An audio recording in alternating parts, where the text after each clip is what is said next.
Hey everybody, 'tis the season. It's Audrey. I'm so excited to start off this blog series for the next 12 days, focusing on holiday scrappy inspiration. Every day I have a friend joining me. Today it's Elsie Robinson, so I will leave a link to her channel below in the description. And I want to show you my inspiration first. This is actually a picture of a table runner at my parents' house that I saw over Thanksgiving. I thought, ooh, that cool ribbon design would make an awesome scrapbook page. So I designed one quick in silhouette, and I actually designed it myself just by making some sticks and dots. And you can see here I'm using a sketch pen in my silhouette. And then I went back through after it was sketched and I cut out the little dots on the end of each stick. Now, if you do not have a silhouette to cut this file or to print it, or to sketch it rather, you could just print it out on printer paper and then use it as a template and poke holes at each dot if you wanted to do the threading like I'm doing. So here is the file once it's all cut out, and you can see I have the lines drawn, and that was just to help me connect the dots, so to speak, because if the lines weren't there, it's just a bunch of dots and it's really hard to see which dot you should be stitching to next. So I'm actually pretty happy with the way that came out. The holes are a little tiny bit large, so I would highly recommend ribbon for this, a wider ribbon, and that was my goal. Try to use embroidery thread with this. If you cut the dots out, you're really going to see the dots. So if you're going to use embroidery thread, I would recommend that you just not cut the dots and maybe just sketch the lines, or you could even print out the PNG file and like I said, use it as a template and just poke tiny holes over the lines. So anyway, lots of different ways that you could use this file. Okay, so before I stitch, I know I want to definitely do some misting and add some color to my background. So I was looking for a piece of packaging and I could not find one, and all I could find were these like wax paper pressing sheets that I use for actually my kids use for like perler beads, and I use for Thermoweb deco foil, but it actually worked really cool. I liked how it kind of absorbed some of the color itself, and the color didn't really pool, so it worked well. So I'm just spraying that piece of kind of waxy paper there and adding a little bit of water, and that color is my favorite color in the world. It's teal, well, for mist anyway. It's teal from Heidi Swapp Color Shine. And then I thought, you know what, maybe I should add a little tiny bit of yellow, and when the yellow overlaps the blue, obviously it makes a little bit of green, so I really like how that looks. So it came out really pretty with this yellow and this blue. However, well, okay, so the colors are really pretty, and then I go back through and I think I'm going to add in some splatters too. I'm not sure if I do it actually on camera or not, but you can see kind of that line towards the bottom left there of the tree that I got really soaking wet. You can see it's a little bit darker than the rest, and I didn't realize it was so wet, and I started stitching immediately over it, and I don't think that was a good thing to do. So isn't that pretty? I just love that. Actually, this tree by itself, just sketched out with lines, would look so cute as well, without the holes cut out. Just the lines sketched would be really cute if you had a green sketch pen. Okay, so I am going to start doing all of the ribbon sewing here. So I first am going to, I have a special kind of needle. It's a needle with a bigger eye. It's actually called a tapestry needle. And I'm just using this kind of cheapy ribbon I got at Hobby Lobby. Yes, I actually had to go buy ribbon because I just got rid of all the ribbon in my stash a couple months ago because I never use it. But then, you know, of course I go out and buy more, but I'll probably use this on Christmas presents or whatever. So I am going to just tape the back with washi tape. And this ribbon actually fit perfect in the needle. I was a little worried at first that my holes were going to be too big, that you wouldn't get the puckering at the end of each ribbon strip, but it it worked. They were not too big at all, and you get a little bit of puckering at the end. So I'm going to stitch a couple here, and you can see how I did it. You really have to take it slow and do one stitch at a time. And the other thing I really had to be careful of was that my ribbon didn't twist or turn on the top, because as you tend to stitch like this, your ribbon kind of gets twisted up. So every now and then I would have to stop and pull back and let my ribbon kind of unravel a little bit so it wouldn't be as twisty like I just did right there. So it's a little bit tricky. It's not like using embroidery thread because, again, you have to make sure it's flat on top, unless you wanted to go for the kind of twisty look, but I wanted the ribbons to all be flat. Okay, so my problem was that my paper was still a little bit too wet, and as I was stitching through some of these holes, I tore the holes a little bit because, yep, I was just too impatient. But so I'm not going to show you this whole thing. I'm going to skip. It went by pretty quickly. It didn't take that long at all. So there it is. There were some parts that I probably could have pulled a little bit tighter, and I felt because my paper was wet when I stitched, it kind of warped it a little bit more. But I'll remember for next time. So I liked this dark green, but I thought to add a little bit more kind of depth to the tree that I was going to go over some of the little branches, I guess you could say, with a lighter color green. And this is actually like, it's not the satiny kind of ribbon. It's like a, gosh, I think it's called like an organza ribbon that's kind of see-through. It's really pretty, and it was a really bright light, like lime green. I wasn't sure if it was going to be too bright green, but when I did it over the dark green, it was just the perfect touch. It really added a little bit of brightness to some of the branches. So I just had to be careful that I wasn't stitching through the other ribbon, that I was actually just going in and out of the holes. Okay, so I went over and did a whole bunch of those branches. And now I have my pictures here ready to go. And so every year we go to the same place, farm every year to cut down our Christmas tree.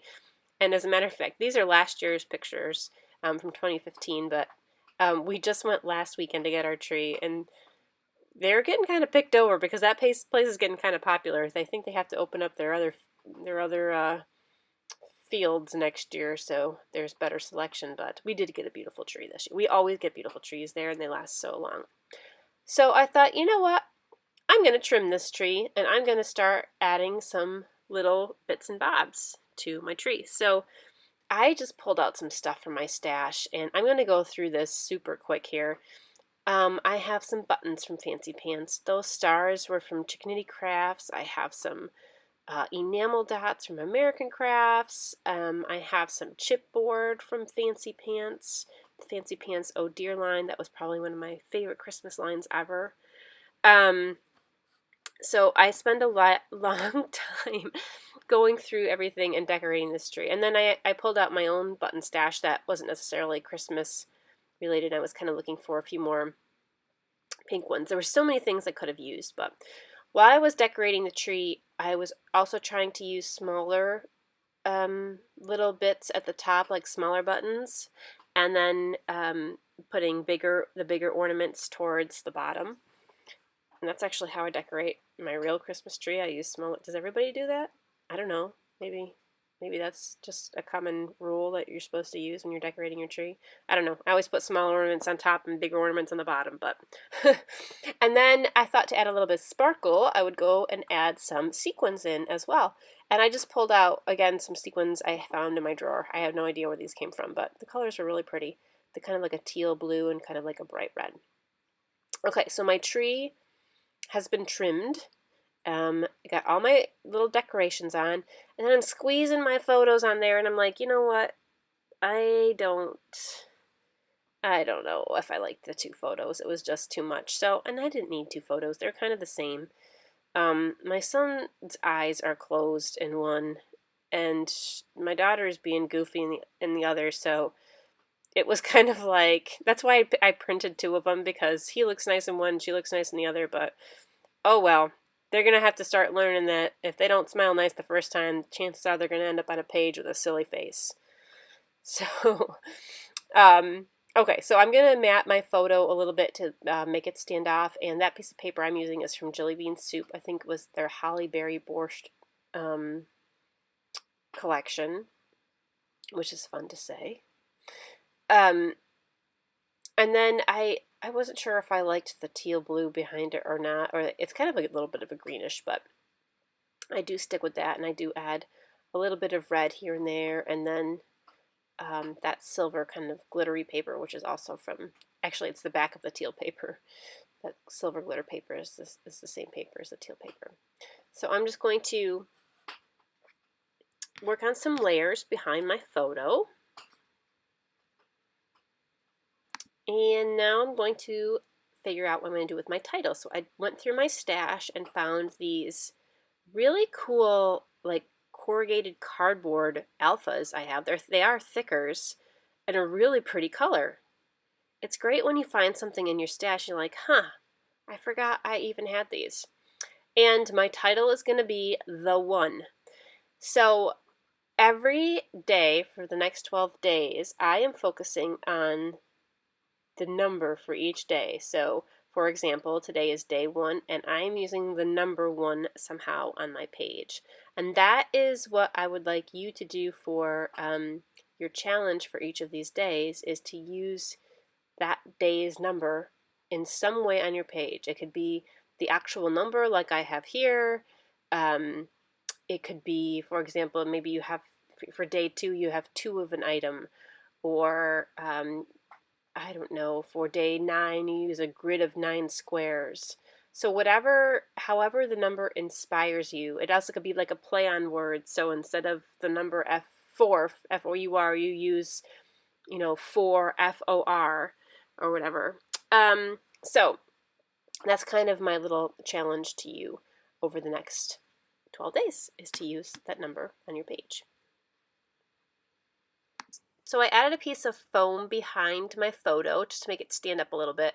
And I don't know if you can tell, but on the right side of my page, I'm really having a hard time because the page is buckling a little bit from where it was wet, and then I stitched the ribbon over it, and then I can't get it flat, but it'll be fine once it gets in my album. But anyway, I added some foam behind the photo to make it stand up a little bit, and now I am taking some Zots, which are the Thermoweb glue dots, and I'm going to glue all those little babies down. So there it is.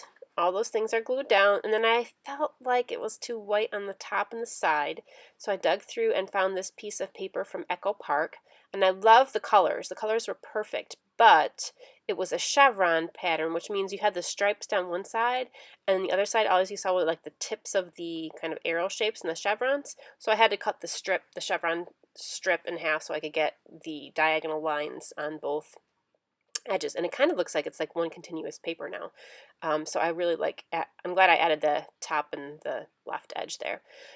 I'm just going to add another little cluster of buttons and a piece of flare and a little label. The label is from October Afternoon, as is the flare, and the buttons are from Fancy Pants, and that little Christmas tree is from October Afternoon, and a little bow on my one. Oh my gosh, those little tiny stickers there are from Martha Stewart Crafts, which I found years ago in like a clearance bin after Christmas from Joann's, and I use them all the time. I wish I bought more of them. They're so teeny tiny, and I love them. I was just going through this kind of die cut pack to see if there was anything else I want to add. I don't. I found that one tag that said Our Tree. That would have been perfect, but maybe I'll use that on this year's photo.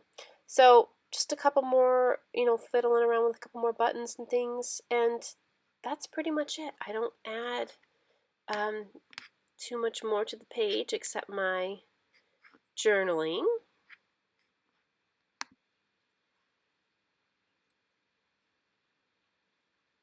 Oh, and I forgot, I have not actually glued down those strips behind my layout yet. I was trying to figure out how I was going to do that because I wanted them to be a little bit angled. I didn't want them to be straight.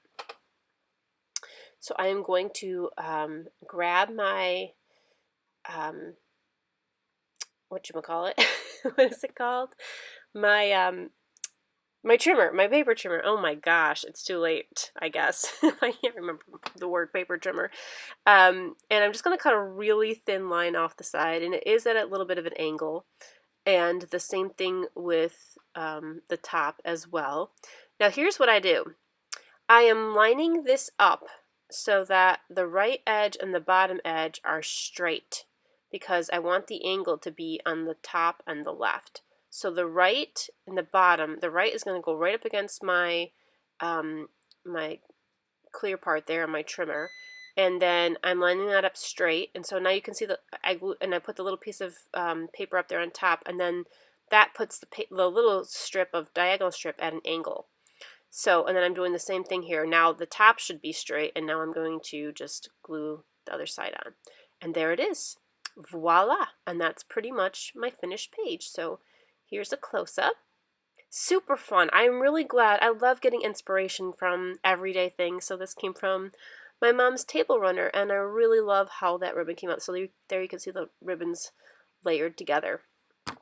So I'm super, super excited. Thanks so much for watching, and be sure to check out Elsie's video today too. Have a good one and happy holidays.